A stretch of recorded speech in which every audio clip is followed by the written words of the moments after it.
আশাপূর্ণা দেবীর গল্প ফুল ঠাকুরুন।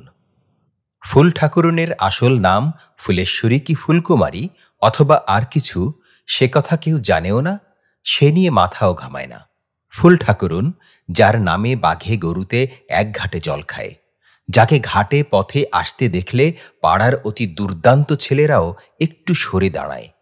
চণ্ডীমণ্ডপের আড্ডাধারী কর্তারা নড়ে চড়ে কোমরের কষি টাইট করে পা উঠিয়ে বসেন, আর বৌঝিরা রান্নাঘরে বেড়ার ফাঁক দিয়েও তার চেহারাটা দেখতে পেলে অজান্তে ঘোমটাটা টেনে লম্বা করে নেয়। এই ফুল ঠাকুরুন 10 বছরে বিয়ে, 11ই বিধবা।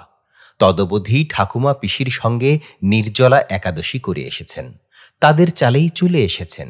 এক কথায় সেকালের একটি ডাকসাইটে সূচিবাইগ্রস্থা দুর্দান্ত বিধবার নিখুঁত টাইপ।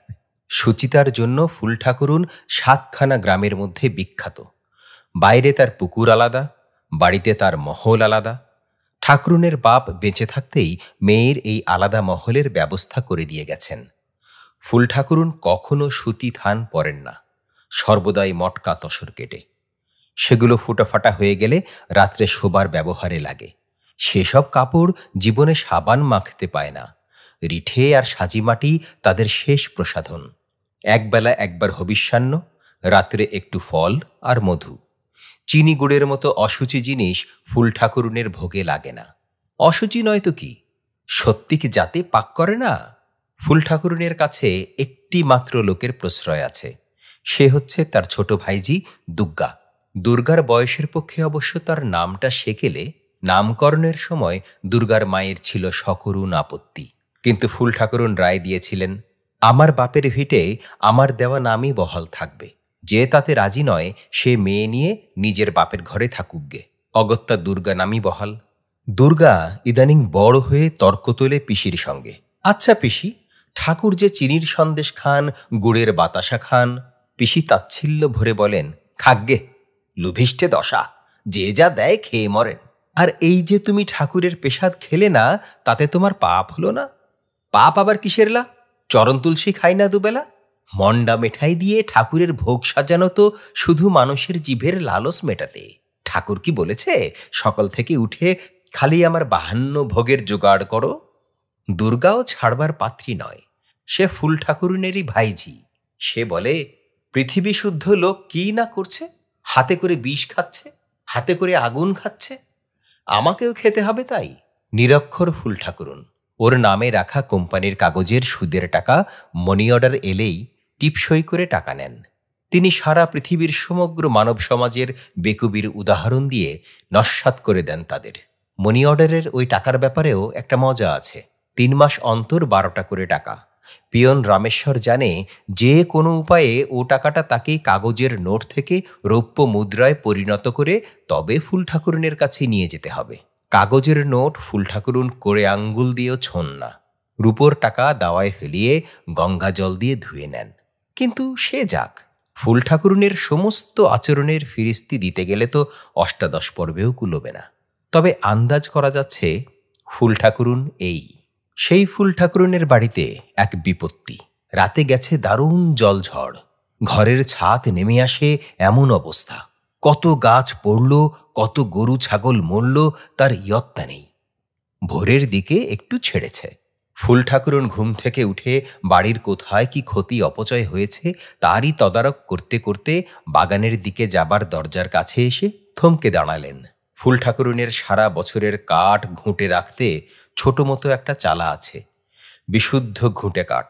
সেখানে কারও হাত চলে না। তারই কপাটের আগলটা পড়েছে ভেঙে, আর সেই দোরের ভেতরে গুটিসুটি মেরে শুয়ে আছে একটা ছোট লোক মাগি। কোলের কাছে কেন্নর মতো একটা ছেলে, এক্কেবারে ছোট্ট ছেলে। ঘর দোর অপরিষ্কার করেছে, তাতে আর সন্দেহ কি? দোরের কাছে যে জল থই থই করছে সেটা বৃষ্টির জল না আর কিছু, তাই বা কে জানে।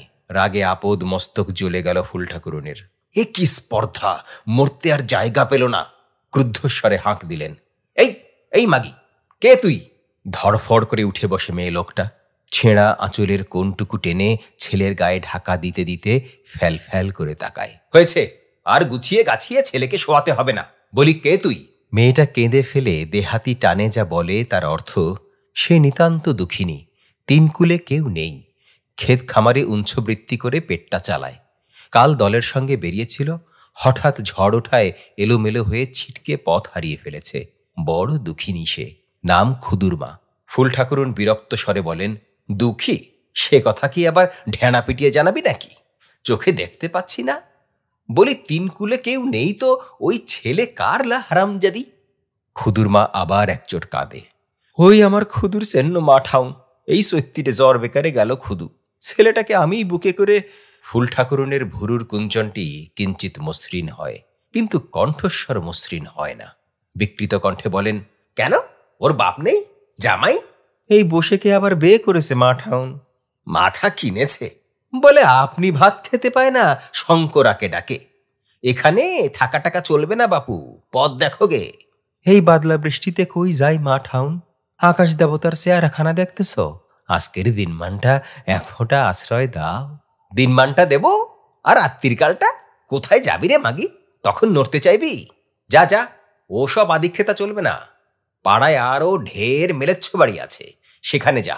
আর ঠাঁই পায়নি, মরতে এসেছে আমার বাড়ি, আর কিনা আমারই মাথা খেতে এর ভেতরে ঢুকেছে গা।